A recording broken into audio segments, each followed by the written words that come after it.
Hey guys, Kyle Miller here with Mortgage Brokers Ottawa and the I Love Ottawa Real Estate Podcast. Just coming to you with another tip. This one might sound redundant, but I will beat it until it's dead, I guess, if that's what you want to say. Employment.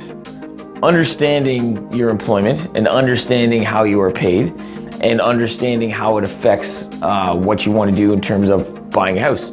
So we've talked about it before. I put out a little video series a few months back about, what impact it has and how we kind of decipher who's what, like if you're salary, if you're hourly with guaranteed hours, if you were just hourly with just hourly and no guarantee, what documentation we need and all that kind of stuff. Had another client come in.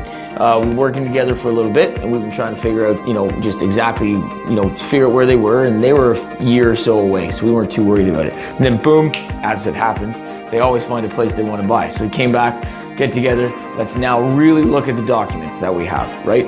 So she told me, she's like, yep, this is what I do. This is how much money I make, and rock and roll. I said, great. So your salary? Yep, I'm salary. So you're guaranteed hours. She's like, yeah.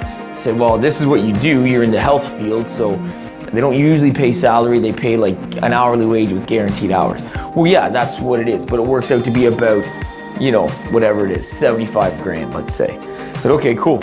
So we did some math, and I said, look, give me a pay stub, give me a letter of employment. Hands me the pay stubs first.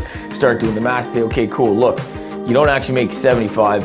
You make like 68. Because it's an hourly wage with guaranteed hours. We're not going to use any of your bonuses and premiums because you're a shift worker. We're just going to use the base salary because that makes it simpler, and it also keeps it a little conservative, so we're sure that we're in the right space. If we need to go to 75, we'll go to 75. Okay, great. Hands me the employment letter, and the entire deal fell apart at that very moment. Like at the very moment. And why? It's because sure, she's full-time, sure, she's got the hours and guaranteed, sure, she's got the hourly wage that works, and she's got the letter to back it up, except it's temporary. Temporary, what a crazy word that is, temporary. What temporary means is that it's good for now, and after that, it's not so good. And when is the end?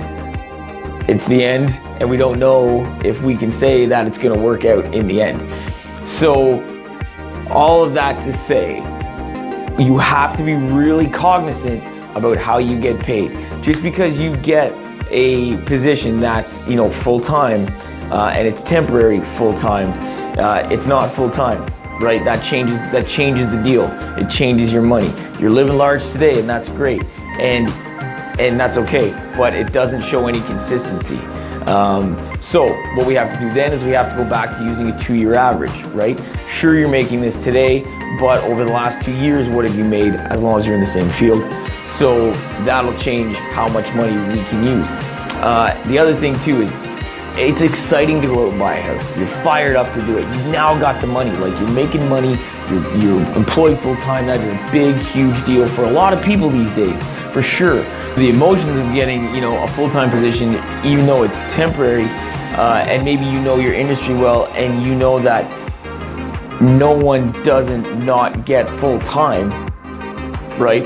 And maybe there's precedent behind that. That has zero impact, nothing. It means nothing, unfortunately, to the lenders. So just because you're in an industry that has a very good history of hiring everybody after they do temporary full-time because there's just so many vacancies and stuff like that, the lenders don't know that, and we can tell them that all we want. We can't prove it.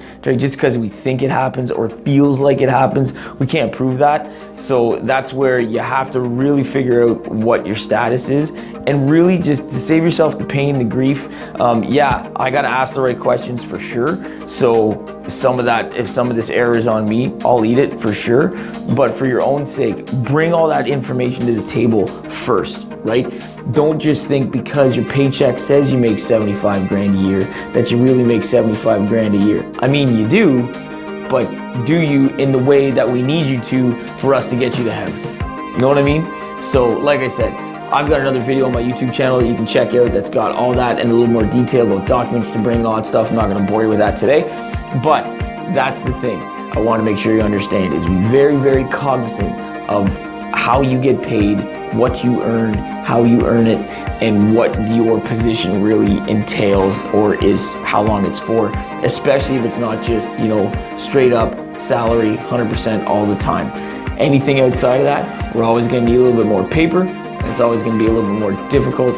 Not difficult, but just more, we have to go a little bit deeper to get that stuff sorted out. So hopefully that helps. Think about it. You got any questions, get me on all my handles as usual: Twitter, Instagram, Facebook, Snapchat, the website, email, phone, if you like to do that old school stuff. I love it, but it's up to you. And we'll talk to you again soon.